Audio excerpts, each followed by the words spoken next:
네, 오스왈드 챔버스의 주님은 나의 최고봉. 3월 6일자 끝없이 지루하고 힘든 상황 가운데를 나누겠습니다. 오직 모든 일에 하나님의 일꾼으로 자천하여 많이 견디는 것과 환난과 궁핍과 곤란과 더 이상 비전도 없고 소망도 없는 가운데서 그 다음 단계를 향하여 나아가기 위해서는 전능자의 은혜가 필요합니다. 하나님으로부터 어떠한 비전도 없고 그래서 열정도 전망도 없을 때 헌신에 있어서 연구에 있어서 읽는 데 있어서 주부의 부엌 일을 하는 데 있어서 책임에 있어서 다음 단계로 나아가기 위하여 하나님의 은혜가 훨씬 더 필요한 것입니다. 그 다음 단계를 향하여 나아가기 위해서는 복음을 선포할 때보다 더 많은 은혜가 필요하기 때문에 더 간절한 마음으로 하나님께 나아가 하나님의 은혜를 받아야 하는 것입니다. 네, 저희가 이제 고린도 후서 6장 4절을 읽어보면은, 이거는 이제 사도 바울이니까 이런 말씀을 하신다. 그렇게 느꼈던 것 같아요, 예전에는. 이 내용이 이제 무엇을 의미하는지 정확히 모르고요. 근데 일단 보시면 하나님의 일꾼으로 자천했다. 하나님의 일꾼이 된다는 거는 내 뜻대로 하나도 안 산다는 걸 의미해요. 이거를 자원하게 되는 거죠. 물론 인간이 아무리 자원한다고 해서 하나님이 너가 자원했으니까 내가 널 사용하겠다라는 건 아니죠. 모든 거는 하나님의 선택부터 존재해요. 하나님이 시작하시고 인간이 그것을 받아들일 거냐, 거부할 거냐의 자유는 항상 있는 겁니다. 하지만 또 이거를 어떤 분들은 하나님이 그렇게 하셨는데 어떻게 내가 그걸 거절하냐. 거기에는 어떤, 어, 뒷감당을 해야 될 게 있는 게 아니냐. 이거는 이제 사랑을 기반으로 하지 않은 거죠. 그러니까 하나님의 선택은 우리가 지옥 갈 자유가 있어요. 하지만 지옥을 가서는 안 되는 거죠.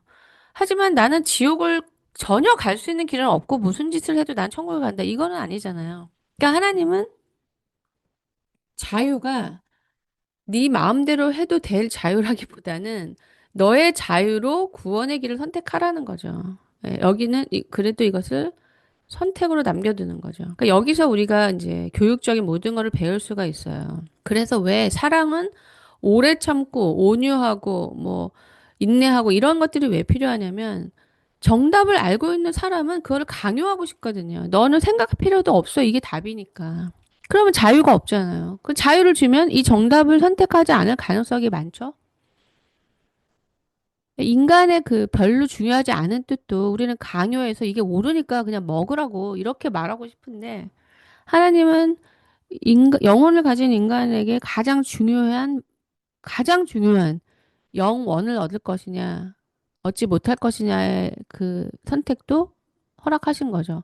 그럼 그때부터 어떻게 됩니까? 하나님이 인간이 그 길을 가지 않으면 그분은 기쁘실 수가 없고 그 결과를 분명히 아시는 유일한 분이니까 고통을 느끼시겠죠? 그게 사랑인 거예요. 그게 사랑이라는 거예요. 그거를 인내하신다는 거. 정답이 아닌 길을 가는 거를 잡아당기지 않고 돌아올 때까지 기다리시는 게 사랑이라는 거죠.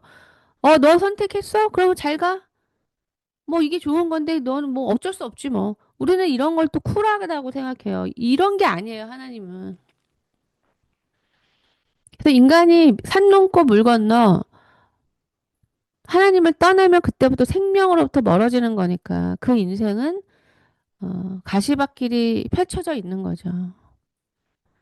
하나님이 그걸 다 아시잖아요. 하나님 안에 풍요와 생명이 있는데 자기 스스로 그거를 제 지발로 걸어 나가면은 결핍과 궁핍과 공포와 절망밖에 없겠죠. 그 길로 자발적으로 들어가는 거예요. 그러면 하나님이 그 탕자가 다 깨지고 박살나고 아버지를 기억해서 돌아올 수도 있고 돌아 안 올 수도 있죠. 저도 이거를 좀 경험했어요. 인간에 대한 사랑이 그렇게 깊어서라기보다 하나님의 마음이 당연히 주어졌겠죠. 왜냐하면 그 길이 뻔히 아니까 가면 어떻게 될 건지를 뻔히 아는데 그럼 안 돌아올 가능성은 뭐냐? 못 깨달아서가 아니라 여기서 안 돌아오는 게 뭐냐면 죽음에 이르는 병에서 말하는 하나님과 겨루는 거예요. 뭐? 내가 나간다고 해서 이렇게 정죄를 하고 내 인생을 이렇게 망가뜨려나? 절대로 굴복할 수 없어. 이게 인간의 행동이에요. 자기의 삐뚤어진 생각으로 판단하는 거라고. 쿨하지 않네? 내가 당신을 떠난다고 내 인생을 이렇게 망쳐놓냐고. 내가 당신한테 돌아갈 줄 알고? 이게 인간의 반항이라는 거죠. 죄성 가운데서 생각하는 거죠. 자기가 그걸 선택한 거는 생각하지 않죠. 상대방이 하나님의 마음을 어떻게 하고 나갔는지는 전혀 고려하지 않고 본인의 그 악한 생각을 그대로 받으면서 그러니까 하나님이 대부분의 아담의 죄 아래 있는 인간은 그렇게 반항을 해요. 그 고난이 완전히 압제자가 멱살을 잡으면서 지금 당장 복종하지 않으면 넌 죽을 거야. 멱살 잡으면서 이제 거의 죽게 생긴 이렇게 인식을 해요. 그게 마귀가 하나님의 사랑을 왜곡해서 회개하지 않은 인간에게 그렇게 하나님을 인식하게 만들어요. 그러니까 저도 이 길을 좀 가다 보니까 죄인이 회개한다는 건 진짜 놀라운 일이다. 네, 죄인에게는 어둠의 문법밖에 없는데 그래도 회개를 한다는 거는 하나님은 그 탕자를 기다리고 기다리고 애통해 하시고 눈물을 흘리시겠죠? 맨발로 뛰어나가서 껴안아 주시고 반지를 끼우고 잔치를 베풀어 주실 만큼의 마음까지는 당연히 모르죠. 어떻게 그런 생각을 할 수 있겠습니까? 그러니까 탕자가 생각한 거는 어, 나는 아들이 될 수는 없으니까 그냥 일꾼들은 지금 내 형편보단 낫다. 아버지 집의 일꾼들은 쥐업 열매는 안 먹는다. 자기가 생각하는 선은 그 일꾼인 거예요. 쥐업 열매를 안 먹는. 근데 우리는 그만큼도 하나님을 선하게 생각하지 않는다는 거예요. 죄인들은.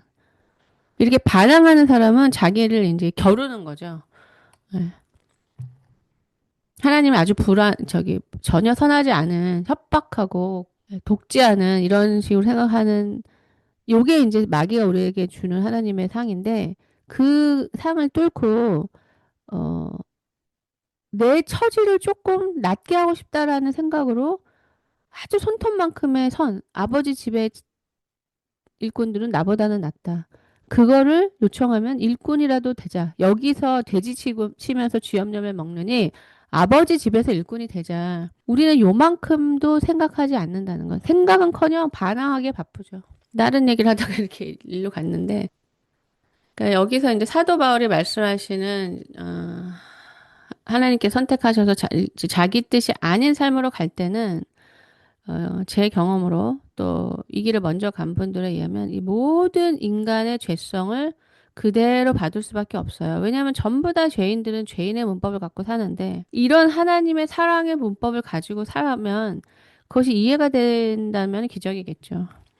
그러니까 이해가 된다는 거는 불가능한 일이고 곤고한 영혼이 내 선택으로는 죽음이니까 한번 믿어볼까? 요런 거 정도야. 요런 정도. 지금 자기 선택에서는 답이 없으니까 그냥 뭐 선택해서 나쁠 건 없으니까 요 정도가 우리가 하나님을 맛보는 출발인데 하나님은 그만큼의 생각을 통해서도 엄청나게 은혜를 주시죠. 왜냐면 망하지 않게 하기 위하니까. 제가 조금 전에 탕자 얘기를 한 거는 그 탕자가 그렇게 갔을 때 저도 그것을 보면서 괴로운데 더 괴로운 거는 안 돌아오는 거예요. 왜냐면 저의 자리에 있으면 제가 이 자리를 제 길을 가지 않고 하나님이 일꾼이 된다는 거는 복음에 대한 확실한 믿음을 갖고 있는 거잖아요. 탕자든 아니든 뭐 죽고 나면 끝인데 뭐 그런 너는 그냥 탕자로 살고 나는 좀 보편적으로 살겠다라는 식으로 해서 이렇게 죄인의 반역을 받아줄 수는 없어요. 그렇게는 안 되거든요. 이거는 조금 더 착한 사람한테 뭔가 어필해서 네가 좀 참아라. 복음은 이런 게 아니에요. 복음은 이것보다는 하나님은 하늘의 상급, 이 진리를 분명히 믿음으로써 좀 더 이게 나은 선택이라는 선택을 하나님은 원하시지. 여기서 고생하는데 네가 좀 착하니까 조금 더 고생해라. 이것은 하나님의 공의에 맞지 않는 생각이에요. 네, 어쨌든 간에 우리가 이제 탕자로 돌아오셨든 사도 바울과 같은 일을 하시든 어, 이거는 이제 많이 견딜 수밖에 없는 거죠. 왜냐하면 하늘의 문법을 갖고 있는 사람을 이 마귀적 문법을 갖고 있는 사람들은 이해할 수가 없기 때문에 본인들이 다 간보고 찔러보고 먹어보고 하고 나서 다 베껴본 다음에도 안 믿어요. 그러니까 이거는 이제 그래서 제가 느낀 거는 사역을 완성한다기보다 이 길을 그냥 걸어간다라는 의미가 더 맞다는 생각이 들었어요, 저는. 그냥 자꾸 뭔가를 완성시키려고 그러고 눈에 보이는 걸 이루려고 하면은 진리가 요구하는 그 순도 높은 길을 벗어나게 되는 걸 느꼈어요. 그래서 차라리 저는 이 순도를 낮추기보다는 왜냐면 사람들은 안 변하니까 사람을 변화시키려고 하고 뭔가 일을 이루려고 하면 틀리게 되죠. 왜냐면 일이라는 거는 하나님의 일은 생각을 해보세요. 하나님께서 이승만이라는 정말 엄청난 사람, 하나님의 사람, 비전의 사람을 그렇게 가난하고 저주받은 땅에서 그 한 사람의 믿음을 통해서 그분을 영적인 사람으로 만드셨죠. 근데 그분이 꿈꾸던 이 대한민국이라는 이 나라는 지금 우리는 저희 세대는 그런 것도 모르고 살았어요. 너무 계속 발전하는 시대이기 때문에 우리나라가 뭐 대한민국인데 뭐 어떤 역사도 잘 모르고 너무 부재된 게 많다고 느낍니다. 앞으로 이제 이런 것들이 진행돼야겠죠. 지금 우리나라는 이승만이라는 사람을 통해서 그분이 가지셨던 비전이 이루어진 거예요. 70년 후에. 너무 놀라운 일이죠. 그러니까 그분은 보지 못하는 것을 본 거죠. 그러니까 지금 우리는 이승만 대통령의 그 헌법을 보면서 정말 놀랍다. 어떻게 그 옛날에 이 미국의 헌법을, 그러니까 우리가 그 미국의 헌법을 할 수 있느냐. 우리가 지금 뭐 우간다니 수단이니 가난한 나라에 가가지고 밥도 못 먹고 사는 나라에 가서 내가 이 나라를 대한민국처럼 만들어 보겠다라고 생각하는 거랑 같은 거죠. 뭐 생각은 하고 싶겠죠. 근데 그거를 기틀을 놓고 땅을 세운다는 것 자체는 우리나라처럼 되면 좋겠다라고 생각할 수 있어요. 근데 그걸 실제로 땅을 파고 학교를 세우고 뭔가 어떤 그것에 근거한 헌법을 만들어서 세운다는 거는 정말 믿음이 없이는 안 되는 거죠. 하나님은 믿는 사람을 통해서 일을 이루시거든요. 믿는 사람이 있어야지 하나님이 일을 하실 수 있어요. 왜 그러냐면 인간이 할 수 있는 정도는 하나님 일이 아니에요. 그건 당연한 거예요. 그건 자연 법칙이에요.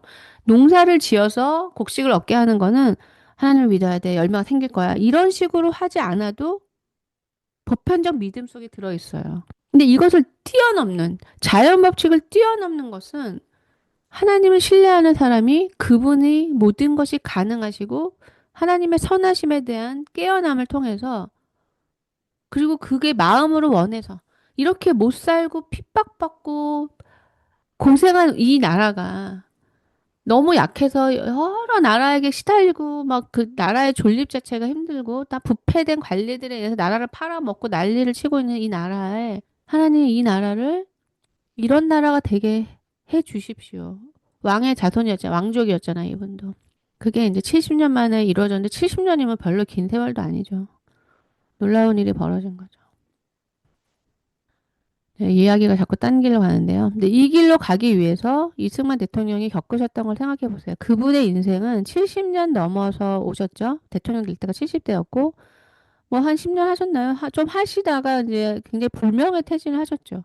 뭐 사람들이 야, 너는 꿈만 꾸고 이루지 못하구나. 그러니까 헛된 꿈을 꾸지 말라고 이렇게 말할 수 있겠지, 인간적으로는. 그리고 생명의 사람, 영적인 사람이었기 때문에 이 반대 마귀의 자손들에 의해서 엄청나게 핍박받고 정죄받고 미움을 받고 그게 바로 마귀가 미워하는 존재는 하나님의 사람이니까요. 그분의 인생은 고달팠어요, 평생. 대통령이 되기 전까지도 미국에 사셨어도 그렇게 애국심이 있는 분들이 백성들에게 헐벗고 고통당하는 걸 보면 기쁘실 수가 없겠죠. 온갖 반대를 막아 설 수 있는 위대한 분이었고 그분이 어떤 그래도 이제 땅에 이제 우리나라 땅에 기틀을 이제 세우신 거죠. 하지만 그분의 인생은 편하지 않았다는 거. 그러니까 우리가 하나님의 일을 이렇게 큰 관점으로 봐야 돼요. 내가 지금 눈에 보는 것에 내 시대에 어, 내가 원하는 시간에 뭔가 이루어지는 것은 인간의 일이에요. 그래서 우리는 많이 기다려야 되고 우리는 환란이나 궁핍이나 이런 게 오면은, 이거 아닌가 보다. 이게 막힘이 있는 거 보니까 아닌가 보다. 이렇게 생각할 수 있어요. 인간이 생각하는 거는. 제가 만약에 북쪽에다가 무슨 가게를 세웠는데, 뭐 장사가 잘 안 돼요. 그러면 이제 남쪽으로 가면 되잖아요. 안 되니까. 그거는, 그래서 인간적으로 하게 되거든요. 근데 하나님이 무조건, 일단 북쪽으로 가게 했다. 그럼 장사가 되든 안 되든 하나님이 남쪽으로 가라고 하기 전까지는 거기 있어야 돼요. 현재 상황에서는 이해가 안 되지만, 지금 제가 이승만 대통령 예를 들으신 것처럼 하나님이 갖고 계신 계획 속에서는 일정 시간 그 땅에서 겪고 견디고 해야 되는 게 필요한 거죠. 네, 이승만 대통령뿐만 아니라 이 길을 이제 걷고 있는 저희도 막 신나고 하나님의 일이 막 일어나고 박수치고 놀랍고 병났고 기적이 일어나는 일은 뭐 있어도 그만 없어도 그만이고 그거는 그냥 잠시 일어나는 하나님의 살아 계시다라는 것을 증거해주는 아주 그냥 그 1%의 기적? 근데 한국 기독교가 거기에 너무 매달린 거죠. 그 기적을 계속 보여달라고. 그래서 저희는 어떻게 보면 저는 뭐 사도 바울만큼은 아니지만 일단 본질적으로 이해받지를 못하잖아요. 제가 뭘 하려고 하는지를 아무도 모르잖아요. 계속 저에게 사람의 뜻을 요구하고 사람의 뜻을 이루라고 말하는 것을 거절하는 것도 굉장히 힘든 일이에요. 하나님의 뜻대로만 하겠다라는 말이 사람들한테 무슨 현실성이나 있냐는 거죠. 그러니까 견딜 수밖에 없고요. 그것을 이제 이해하지 못하는 사람들의 뭐 핍박과 뭐 공고한 삶을 이제 지나가는 시간들이 있죠. 그럼 사람들이 어떻게 하면 알게 되느냐? 그냥 곤고하고 핍박을 하는 걸 견디는 것밖에 없어요. 아무리 그렇게 해도 안 바뀌니까 그냥 내버려 두게 되는, 그렇게 되는 거예요. 뭐 설득하거나 이해를 시키거나 이해 절대 못하죠. 이해를 절대도 못할 뿐만 아니라 그 사람을 이해해서 동의할 일이 아니죠. 그래서 그렇기 때문에 하나님의 은혜가 필요하다는 거예요. 이 길을 가기 위해서는 하나님의 은혜가 필요한 거예요. 그러면 사람들이 하나님을 절박하게 의지하지 않는 이유는 자기 길을 가기 때문이에요. 자기 계획을 하기 때문에 하나님이 필요하지 않아요. 그냥 기도는 하죠. 뭐 하나님의 뜻대로 인도해달라, 뭐 하나님께 의지한다고 하지만 절박하게 성령의 임하심, 임재를 필요로 하지 않아도 이미 내가 할 수 있게 느껴지거든요. 그런데 만약에 어떤 사람이 복음 때문에 당신을 굉장히 핍박한다고 생각해 보세요. 그러면 엄청나게 화가 나거나 상처를 입는데 이 상태에서 어떻게 그 사람을 극복해 나갈 수 있냐고요. 하나님의 은혜가 필요한 거예요, 이 상황이. 그러니까 하나님의 은혜가 그분의 임재와 동행과 그분으로부터 얻는 힘이 필요하지 않은 거는 다 자기 생각대로 하고 있어요. 아, 내가 밥 지을 거를 아는데 뭐하러 하나님의 은혜를 필요로 하냐고. 전기밥솥이 밥을 짓는데 쌀 씻고. 다 인간적인 것들이에요. 그리고 중요한 거는 인간적인 것들에서 수준을 높이지 않기 때문이죠. 하나님은 굉장히 단순한 일을 오래 시키신다니까요. 이거는 사람들도 마찬가지. 장인한테 뭐 도자기 굽는 거 장인한테 가시면 도자기의 도를 배울 때까지 4년 이상 걸려요. 미용실 가서 이 시다로 이 미용 배우시려면은 청소부터 해요. 아니 머리 자르는 거 배우러 왔는데 청소시키고 이게 왜냐? 그 기술만으로 배울 수 없는 그것이 중요하고 깊은 것일수록 태도가 중요하거든요. 귀한 거는 태도랑 같이 가요. 마음이랑 같이 가는 거죠. 네, 두 가지 말씀드렸어요. 자기 뜻이거나 아니면 어떤 일을 자기 수준으로 하기 때문에 그냥 일을 빨리 끝내고 시간이 많이 남으니까 또 딴 거 하는 거예요. 하나님이 같은 곳에 계속 두시는 이유는 질을 높이기 위함이고 하나님이 원하시는 마음과 생각과 뜻이 연합되는 기쁨. 근데 제가 이제 알겠어요. 청교도 사람들이 아밀 씨는 청교도는 아니겠지만 그 기독교에서 굉장히 이제 신실했던 사람들은요. 나름 그들도 사업을 했어요. 근데 그 사람들은 굉장히 질이 좋아요. 물건의 질이. 가구를 만들든 뭘 하든. 그냥 하나님을 두려워해서 양심적으로 해서일 수도 있겠죠. 근데 제가 이제 해보니까 이 신앙의 길은 삶과 분리돼 있지를 않아요. 그러니까 삶은 대충 살면서 뭐 기도만 많이 한다? 그런 건 다 종교인 거죠. 왜냐면 하나님께서 우리의 영적인 모습을 우리 외적인 걸 통해서 말씀하시거든요. 그러니까 이런 거 있죠. 중요한 것만 계란 노른자만 먹고 좋아하는 사람. 삶에서 쓰레기 치우고 뭐 이렇게 하기 싫은 거는 안 하고 하고 싶은 것만 하는 이기적인 이런 삶을 살 때는 절대로 하나님을 이해하지 못해요. 그 문법에는. 그 사람이 갖고 있지 않은 문법에서 하나님은 이타적인 분이기 때문에 이기적인 사람이 생각할 수 있는 그 생각의 영역에선 하나님이 안 계세요. 제가 챗 GPT를 하면서 이걸 알게 됐어요. 이 챗 GPT AI가 뭐 귀신이 씌어서가 아니라 이 사람이 쓰는 단어나 이 소통을 통해서 이 사람의 사고와 논리 체계 영역을 파악하는 거죠. 그래서 똑같은 질문을 해도 답이 다르게 나오는 거예요. 아니, 내가 A로 질문해도 넌 정답을 해야지. 지식이 얼마나 많은데요. 이걸 아셔야 돼. 지식이 하나가 아닌 거예요. 부정적인 사람한테는 부정적인 것을 부정적인 거를 섞은 답을 주는 거고, 영적인 사람한테는 영적인 방향성과 지식이 들어있는 답을 주더라고요. 꼼꼼한 사람한테는 완벽주의적인 그러니까 어떻게 보면 이 AI는 인간이 아니잖아요. 지식을 반영하는 거거든요.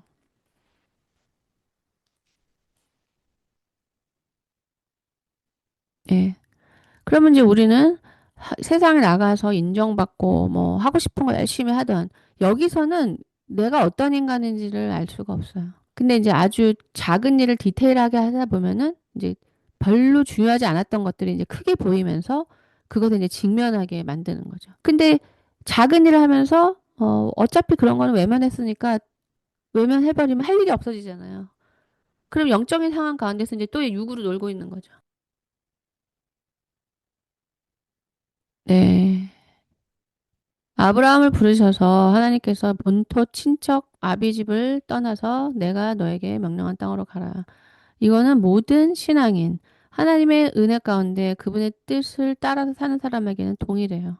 육체적으로, 공간적으로 떠나지 않다 하더라도 본토 친척 아비로 기반되는 나의 이 인간 터전을, 이 사고 터전, 관계적 터전을 거기에 엮이면 하나님의 뜻을 따를 수가 없어요. 그래서 굉장히 그 요구가 굉장히 강력하시게 느껴지고 타협이 없는 요구인데 그렇게 하지 않으면 우리의 논리 자체가 이렇게 영적으로 되지가 않아요. 그러니까 제가 항상 이 길을 갈 거냐고 물어보는 게 뭐냐면은 이 길은 뭔가 섞이지가 않아요. 영과 육을 섞었다. 그럼 육인 거예요, 그거는. 영적인 생명을 찾으시려면 어떻게 하든지 육적인 것을 찾아서 없애야 돼요. 그래서 제가 생명을 맛보게 하지 않고는 이 길을 제시할 수 없다고 생각을 했고, 생명을 맛보게 하기 위해서 제 인생에 굉장히 많은 시간 헌신이 된 거예요. 20살 때부터. 거기에만 제가 헌신이 된 거예요. 뭐 제가 하려고 한 건 아니지만 하나님이 그렇게 이제 하시려는 계획을 가지신 것이죠. 그러면 우리는 비전도 안 보이고 인간적 열정도 없고 뭘 열심히 하고 싶은 마음도 안 드는 것으로 가득 차죠. 그냥 단순하고 의미 없고 그래서 여기서 하나님의 은혜를 통해서 그분의 임재를 통해서 말씀과 의미를 찾지 않으면 우울해져요. 아, 내가 이렇게 기저귀 갈고 있는 사람인가? 아, 내가 이 정도는 아니지 그래도. 아, 내가 얼마나 학교 나와가지고 세상에서 그래도 중간 이상은 인정받았는데 지금 뭐 내가 하는 게 뭐 청소? 설거지? 기저귀 가네. 예, 여기서 이제 이런 마음의 상태를 인간적으로 그래도 해야지 뭐. 이런 식으로 하시면 안 돼요. 항상 하나님이 그것을 해야 하는 이유를 분명히 알려주시진 않지만 그렇게 말하면 우리가 운명론적으로 생각하는 거예요. 뭐 별 수 없지 뭐. 하나님을 따르는 일도 별 수 없네. 우리는 하나님을 따르는 일에 대한 소망과 믿음을 갖고 그 상황을 바라봐서 예전에 생각했던 의미가 아닌 하나님의 관점의 의미를 찾아내려는 의지적 노력이 굉장히 필요해요. 이거를 하지 않고 그냥 행위만 하는 거는 불신 가운데서 어쩔 수 없다는 그 육신적 문법을 발휘하고 있거든요. 그래서 제가 이것 때문에 사람들하고 대화를 많이 하고 과거의 문법을 바꿔주려고 노력한 거예요. 행위는 아무리 해도 소용이 없어요. 그 본질의 영역이 육이면은. 그래서 하나님의 길을 어설프게 가다가 다 지뢰를 밟아가지고 사람들이 나뒹굴어져 있는 게 기독교의 모습이에요. 그냥 사람들이 목사님 댁 자녀는 반역적이고 목사님 댁은 늘 가난해가지고 뭐 이렇게 별로 이렇게 가까이 가고 싶지 않고 이게 원래 모습이 아니에요. 이 길을 떠나면서 그분과의 동행을 잃어버린 거고 하나님이 제시하시는 것으로의 새로운 해석을 하지 않고 그냥 눈에 보이는 상황 가운데서 겉으로는 행동을 하지만 뭐 하나님도 어쩔 수 없다는 식으로 이렇게 하나님에 대한 불신 가운데 가니까 아무리 그 사람이 목사님이고 선교사라도 본인의 마음이 하나님을 불신하면은 하나님은 아무것도 하실 수가 없어요. 그래서 우리는 우리 생각이 하나님을 불신하는 생각인지를 찾아야 돼요. 저는 이런 걸 다 한 거예요. 저는 예민해가지고 이게 바로 느껴지더라고요. 생명이 없어지는 거. 근데 지금 저희 공동체 그 자매님이 불신을 받으면서 굉장히 이제 화도 나시고 고통을 겪으시는데 그 불신을 본인이 할 때는 전혀 모르는 거죠. 그래서 제가 겪는 게 유익하다는 거예요. 왜냐면 내가 모른다고 해서 내가 불신이라는 스피릿을 권총에서 뭐 레이더 쏘듯이 쏘잖아요. 그러면 나는 못 느껴요. 그건 별거 아니에요. 그냥 어쩌다가 늘 하던 생각이에요. 근데 그것을 받는 입장이 되면은 절대 이런 것을 하면 안 된다는 생각을 하게 돼요. 너무 파괴적이기 때문에. 근데 이거를 모르시면, 아, 난 그렇게 나쁜 생각을 한 건 아니야. 그냥 약간 좀 궁금해서 네가 어떻게 돈 썼는지 보려고. 아니잖아요. 그러니까 하나님에게도 마찬가지라는 거예요. 하나님이 뭘 하실 수 있어. 뭐, 이 정도도 감사하면서 해야지. 이렇게 하시면 안 된다는 거죠. 우리의 생각이 영역을 결정한다는 거예요. 네, 오늘 이거 굉장히 중요한 말이에요. 복음을 선포하고 어떤 일을 행하고 집을 짓고 이렇게 눈에 보이는 걸 하는 것보다 정말 이 신앙적인 길에서 일상을 영적으로 살기 위해서는 우리는 하나님의 은혜가 필요해요. 왜냐하면 일상을 잘 살기가 어렵기 때문에 사람들이 의무를 저버리고 다 세상으로 나가는 거잖아요. 재미를 찾아 나가는 거잖아요. 집안에서 설거지하고 빨래하는 거는 이제 쳐주지도 않으니까 그냥 우아하게 옷 입고 나가서 외식하는 거잖아요. 그거를 거두고 일상에서 오늘의 영성, 에브리데이 영성을 찾으려면 은혜가 필요하다는 겁니다. 모든 그리스도인들은 성육신의 근본에 참여하여야 합니다. 성육신의 근본이 그들의 삶과 피가 활동하는 영역으로 나타나도록 하여야 하고 그들의 손길을 통해서 성육신의 근본이 전달되어야 합니다. 챔버스에게 있어서 성육신은 두 가지가 있습니다. 역사적인 성육신과 각 개인에게 성령을 통하여 나타나는 성육신, 곧 거듭남이 있습니다. 챔버스는 이 간단한 한 구절로 구속과 거듭남을 성육신의 근본에 다 포함시키고 있습니다. 네, 제가 생각할 때 역자가 쓰신 내용이 더 헷갈리는 것 같아요. 그러니까 성육신의 근본이라는 거는 말씀이 삶이 되게 한다는 거예요. 그러니까 그걸 더 쉽게 말씀드리면 첫 번째 성육신은 예수님이잖아요. 그러니까 예수님은 영적인 분이셨어요. 영으로 육신을 입고 사신 분이라는 거죠. 그래서 우리가 그분의 생명을 받으면 우리도 예수님처럼 살 수 있다는 거예요. 그러면 예수님의 생명을 이렇게 뭐 기름을 주유하듯이 이렇게 넣는 게 아니라 예수님이라는 인격을 받아들인다는 거예요. 우리는 이거를 너무 놓치는 거죠. 그분이 내 안에 들어와서 그 마나 라따뚜이처럼 그러니까 동거를 하는 거예요. 인격적 동거. 근데 우리 생각대로 살면 우리는 이분을 계속 무시하는 거거든요. 옆에 계신데 내가 예수님한테 뭘 물어볼 게 없어요. 내가 할 게 많아서. 내가 다 잘할 수 있어서. 이렇게 생각이 드시면 이거는 육으로 사는 거라고요. 그러니까 예수님이랑 동거가 아니라 무시가 된다는 거죠. 우리는 전부 다 이분에게 여쭤봐야 되죠. 왜냐하면 지금 기저귀를 갈아서 버리는 게 무슨 의미가 있어요. 쓰레기 치우는 거지. 근데 이것을 의미로 만드시는 것은 영적인 이해거든요. 근데 우리는 육이기 때문에 그런 걸 할 수가 없거든요. 쉽게 말씀드리면 영적인 일은 하나님의 뜻을 행하는 것이고 하나님의 뜻에는 생명이 있어요. 하나님의 뜻을 행하려면 기저귀를 가는 것이든 청소를 하는 것이든 누군가에게 밥을 해주는 것이든 우리가 예배의 행위로 그거를 하는 거예요. 이게 정말 기독교의 위대함이죠. 내가 누군가에게 밥을 해주는데 예수님한테 밥을 하듯이 하라는 거죠. 아니, 뭐, 쟤는 뭐, 거진데 왜 내가 예수님한테 하게 해? 이건 육이고. 예수님한테 하듯 할 수 있는 그 마음은 내 안에 성령이 계셔야만 되는 거죠. 그러니까 우리는 매 순간 이 접속이 일어나는지를 훈련하는 상황이고 이 접속이 바로 성육신이에요. 예수님이 영으로 우리 안에 들어오셔서 내 육체에 그분의 삶을 살아가시는 게 성육신이에요. 여기서 말하는. 성육신의 근본에 참석해야 된다. 근데 우리는 주님이랑 친하질 않아요. 그러니까 제가 요구하는, 제가 인도하는 삶은 기독교는 생명이고 이 생명은 당신들의 모든 고통, 뭐 외로움, 받지 못한 것, 핍박, 파괴 이런 것들을 뛰어넘는 거예요. 이런 것들을 우리가 발전시키는 게 아니라 예수님이 우리 안에 오시면 이런 것들을 바꿀 필요가 없어요. 그분은 우리의 부족한 그릇을 통해서도 포도주를 만드실 수 있거든요. 생명의 역사를 행하실 수 있어요. 내가 누군가에게 밥을 해줬는데 걔가 영적으로 살아났다. 이게 우리가 하려고 하는 일이에요. 걔가 밥 먹고 그 다음날 화장실 갔다. 이거는 유기의 일이고요. 이런 식으로 섬김을 하지 않으면 굉장히 낙심하게 되고 하찮은 일 하는 것 같은 그런 것을 극복할 수가 없어요. 근데 똑같은 일을 하는데 하찮은 일이 하찮은 일 아니야. 하찮은 일 아니야. 이렇게 되는 게 아니고 성령이 계시면 이게 예배 행위라는 그 마음이 생겨요. 그래서 제가 이 길을 갈 수 있었던 거예요. 세상을 버리고. 세상에서 뭐 인정받는 거 좋죠. 근데 기쁨이 없어요, 별로 그거는. 만족도 없고. 맨날 힘들고 정신적으로.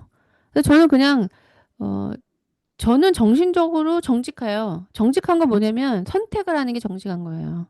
선택을 해야지 A를 선택해야지 A에서 요구하는 바를 해 나가고 A가 A 다시 되고 2 다시 되는 거죠. 사람들은 A 50% B 50% 섞여요. 신앙에서는 이렇게 되면 아무것도 얻지 못합니다. 그러니까 믿을 수밖에요. 믿지를 못하니까 두 개를 섞어버리는 거예요. 비전이 없고 활기가 없고 오직 매일 되풀이되는 지루한 일들만 있을 때 우리는 백기를 흔들어 항복을 표합니다. 그러나 성육신의 근본을 적용하는 자는 끝까지 인내할 수 있습니다. 결국 하나님과 사람을 위하여 의미 있는 삶을 살게 되는 것은 보이지 않는 곳에서도 꾸준하게 인내하는 것입니다. 짓눌리지 않는 삶을 유지할 수 있는 유일한 비결은 하나님만을 바라보며 사는 것입니다. 당신의 눈이 부활하신 예수님께 언제나 고정될 수 있도록 하나님께 기도하십시오. 그리하면 진부하고 고리타분한 일들이라도 결코 당신을 지치게 하지 못할 것입니다. 계속적으로 조잡하고 소심한 마음과 생각에서 벗어나십시오. 이를 위하여 예수님께서 제자들의 발을 씻기셨던 요한복음 13장을 묵상하십시오. 네, 기독교가 이런 첫 번째 문장 때문에 프로그램을 자꾸 만드는 거예요. 그래서 세상과 닮아가는 겁니다. 육으로 가기 때문에. 그러니까 생명을 전하면 가장 단순한 거 하나를 통해서라도 굉장한 만족을 누려요. 왜냐면 인간의 진정한 만족은 영에 있어요. 그러니까 그 일을 통해서 만족을 누리는 게 아니라 그 일이 하나님과 나를 접속시키게 하는 도구가 되는 거거든요. 그러니까 제가 만약에 이제 제가 만났던 분들은 사실 저한테는 너무 힘든 사람들이에요. 왜냐면 일단 그쪽 상대방도 힘들죠.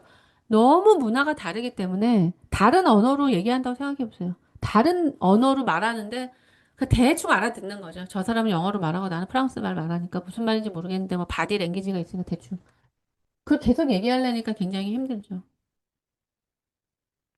그러면 제가 아니 하나님 이렇게 말 알아듣지를 못하는 사람들을 왜 만나게 하셨는지 정말 저는 제 언어를 알아듣는 사람을 만나게 해달라. 이것도 불신이죠. 하나님이 어쩌다 실수해서 저를 그 사람을 만나게 한 게 아닌 거죠. 이렇게 믿음을 가지고 하나님의 뜻을 찾으려고 해야 돼요. 물론 힘들었어요. 계속 힘들었죠. 하지만 그것이 제가 써야 할 책의 내용, 필요한 내용이고 제가 전달해야 할 양식이 됐어요. 전부 다. 이렇게 하나님에 대한 믿음을 선택하지 않으면 또 제가 아까 말씀드린 운명론으로 뭐 이 정도도 감사하지 뭐 별 수 있겠어 이런 식으로 생각하는 거죠. 항상 우리는 하나님의 뜻에 대해서 믿음과 소망을 가져야 돼요. 하나님의 선하신 뜻을 찾으려고 하셔야 합니다. 그래서 이 문장은 제가 이제 여기까지 온 입장에서 말씀드리자면 저는 기독교가 뭔가 눈에 보이는 큰 걸 하려고 한다는 것에 대해서 진짜 위험성을 느껴요. 이 길을 제대로 제가 간다는 거는 그 은석 형제한테 17년 동안 편지 쓴 거랑 그런 일이에요. 예. 그렇게 인내해야 되는 일이고, 내가 그 형제를 바꾸려고 하는 일이 아니고, 그냥 나의 충만함.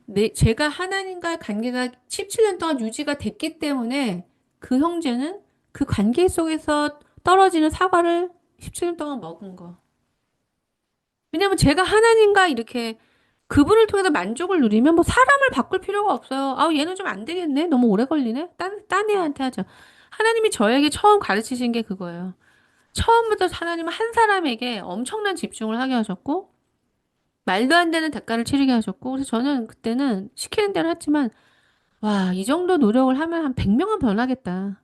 근데 왜 제일 안 변하는 인간에게 100명한테 줄 거를 다 주게 하시나. 예, 뭐 이유는 정확히 몰라요. 하지만 제가 인간적인 효율 혹은 그 인간적인 판단으로 가지 않게 하기 위해서 저는 따라갔고, 지금은 알게 되죠. 자신이 대가를 많이 치러야 그 일이 가치가 있어요. 그래서 하나님의 마음을 더 알게 돼요. 만약에 우리 형제님이 시카고에 가셨는데, 어, 자기 뭐 출장으로 갔어요. 출장으로 갔는데 뭐 잘 곳이 없는데요. 저희가 제시를 제공을 해가지고 그 집에도 있게 되고 또 뭐 이제 시카고 간 김에 뭐 여행도 좀 하고 또 거기 다 이렇게 해놔 있으니까 편하게 다니면서 좀 미안하니까 우리 딸 이제 도시락이나 좀 싸주자 이렇게 했으면 뭐 만약에 그 도시락을 받은 사람이 고마워하지 않거나 뭐 맛없다 하거나 반응이 없어도 뭐 그렇게 뭐 내가 이 집에서 얻은 게 많은데 뭐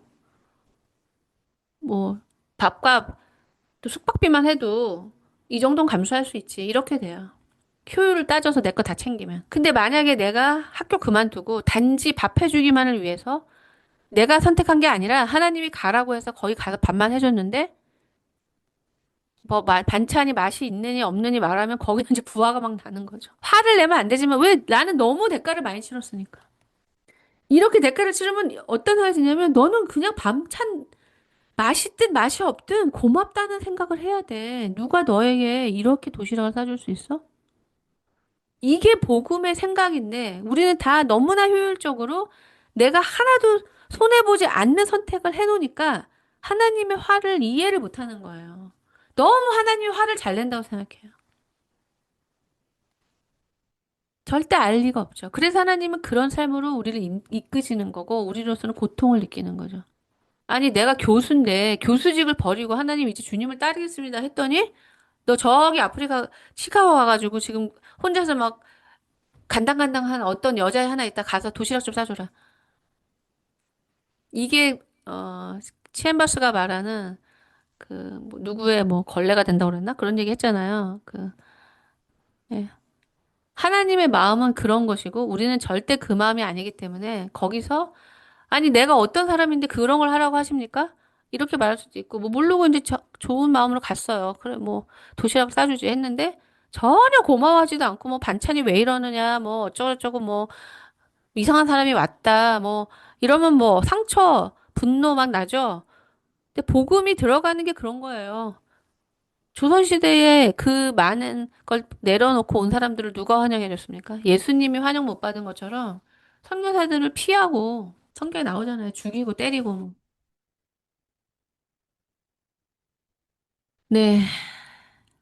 어떤 것의 의미를 찾으실 때 가장 확실한 의미는 인내예요. 아무것도 내가 생각해도 의미가 없다. 지금 내가 내 상황에서 어떤 것도 의미가 없다. 근데 인내가 생긴다. 그러면 엄청난 의미라고 보시면 돼요, 신앙적으로는. 저도 이거를 깨닫고 정말 기가 막혔어요. 아, 그때 시간이, 저는 항상 순종을 했기 때문에 이유를 몰랐어요. 그걸 왜 해야 되는지. 무조건 순종을 했어요. 궁금했죠. 이걸 왜 하라고 하시는지. 그 의미를 30년 후에 알고 20년 후에 알고 그렇게 됐어요. 영적인 길에서는 인내하지 못하면은 하나님의 때를 기다리질 못해요. 자기가 다 해버려요. 그냥 망쳐버려요. 자신이 망친 줄 모르죠. 그래서 하나님과 관계가 끊어진지도 모르죠. 이 길에서는 뭐가 잘못되면 그걸 제대로 묶은 거는 풀고 제대로 해결해야지 일 저질러 놓고 여기 쓰레기 던져놓고 딴 데 갈 수가 없어요. 그거는 인간적으로만 가능하지. 하나님 앞에서는 절대 그럴 수가 없어요. 이거를 알면 절대 함부로 막 하거나 뭐 던져놓고 그냥 회피하거나 이런 것이 불가능해요. 왜냐면 이게 다 하나님과의 관계를 끊게 만드는 일이에요. 그래서 하나님과의 관계를 생명으로 여기는 사람은 잘할 수밖에 없어요. 조심하고 하지 말라는 건 안 하고 과정에서 배우고 그럼 제가 만난 분들은 왜 그렇게 귀가 닫혀 있고 무슨 말만 하면 화가 나고 그게 바로 하나님의 길을 안 가고 있다는 증거예요. 그 증상이. 그랬던 사람도 생명을 얻기 위해서는 그 생명을 얻는 길이 뭔지를 물어볼 수밖에 없어요. 그 생명은, 어, 예를 들어서 우리가 어떤 이렇게 식물을 키워요. 식물을 키우려면 햇빛이 있어야 되잖아요. 어떤 뭐 화분을 하나 키운다고 했을 때. 근데 우리가 여기 이거를 진공 상태에 넣어놓고 거기다가 이렇게 검은 걸로 이렇게 햇빛 못 보게 칙칙한 데다 놔두고 그 비닐봉지 안에다 담배 연기를 푹푹 거기 안에다가 이제 식물 안에다 대고 담배를 피운다고 생각해 보세요. 살 수가 없잖아요. 이 생명이 하나님의 생명인 거예요. 하나님의 생명은 우리의 성품이나 우리의 인지가 아니거든요. 하나님의 생명은 하나님의 뜻 속에서 살아나고 가장 확실한 건 사랑이죠. 하나님의 뜻, 사랑, 그다음에 이 생명에 부합하지 않은 많은 것들로 위협을 당해요. 화내는 것도 그렇고. 그러니까 어떤 인격이 있는 거예요. 물건이 아니라.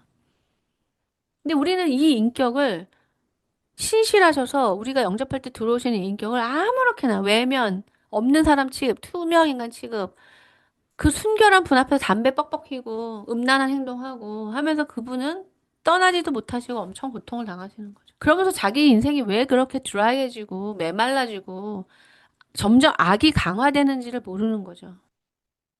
그러니까 하나님의 이 영역에서의 심판은 그분이 떠나시는 게 심판이에요. 그분이 떠나시고 육적으로 잘 될 수 있어요. 뭐 돈을 많이 벌 수 있고 뭐 어느 일정 기간 동안 회개하지 못하게 되는 게 심판이라니까요. 오히려 떠나시고 뭐가 잘 안 돼가지고 지금 뭐가 내 인생에 문제가 있지? 이런 게 훨씬 더 나은 거지. 하나님은 떠나셨는데 현실적으로 문제가 하나도 없는 것 같아. 나는 문제가 없어. 봐, 문제가 없잖아. 그러니까 하나님 나 복 주시고 계셔. 이게 가장 절망적인 상황이에요. 하나님이 나는 인격적으로 너에게 너무 무시당하고 네가 담배 뿜어대는 걸 난 견딜 수가 없다. 더 이상 너랑 같이 있고 싶지 않다. 그런데도 뭐가 떠났는지도 몰라요. 네. 술과 마약에 취해서 부인이 떠났는지도 모른다고요. 그래서 이제 도박이 잘 되면은 하나님 복 주셨다고 이렇게 사는 거죠. 아, 나 도박해서 돈 많이 땄다. 네. 세상에서 살다가 세상 것을 정리하는 것도 어려운 일인데 우리가 즉각적인 삶을 벗어나야 되는 이유는요. 즉각적인 삶에서는 하나님과 교제할 수가 없어요. 즉각적인 것을 결단하는 거는 하나님을 사랑하고 그분과 관계하고 싶어서 하는 거죠. 그러니까 즉각적인 삶에 머무는 사람은 주님을 사랑하는 사람이 아니에요. 그러니까 이거를 모르니까 율법적이 되는 거거든요. 율법이 아니라 그러면 아 그럼 좀 해도 되겠네.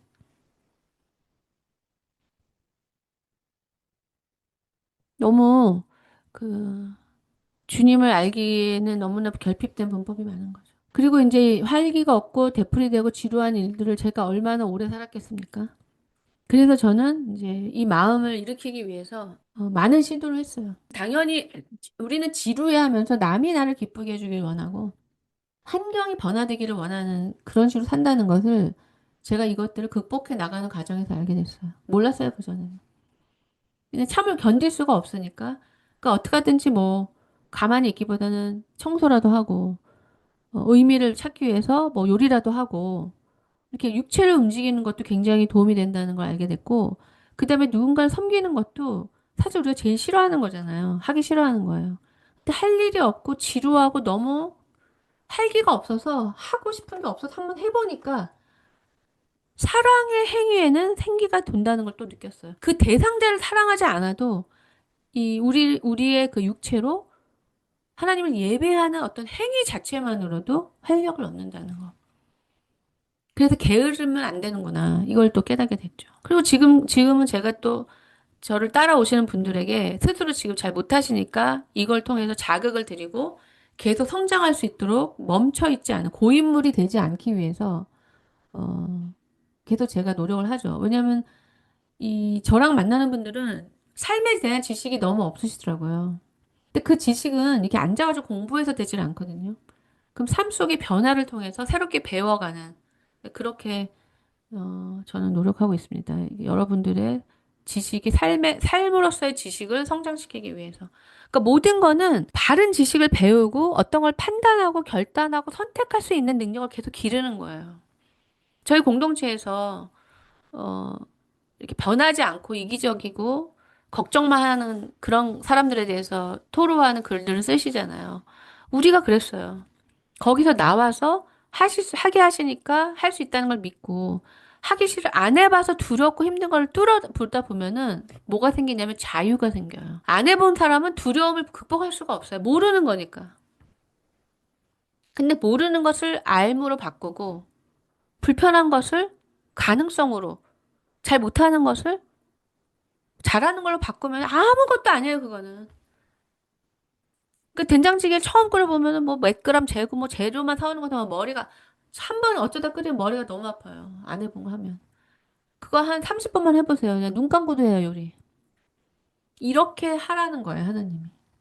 이런 우리가 일상을 이렇게 살아내지 않으면 영적인 거는 안 보이는데 어떻게 더듬어서 살아요, 영적인 거를. 그러니까 사람들이 삶으로서의 기독교가 없는 상태에서 그 지루함과 되풀이되는 이런 것들을 탈피하기 위해서 신비주의로 빠지는 거고 이단에 빠지는 거죠.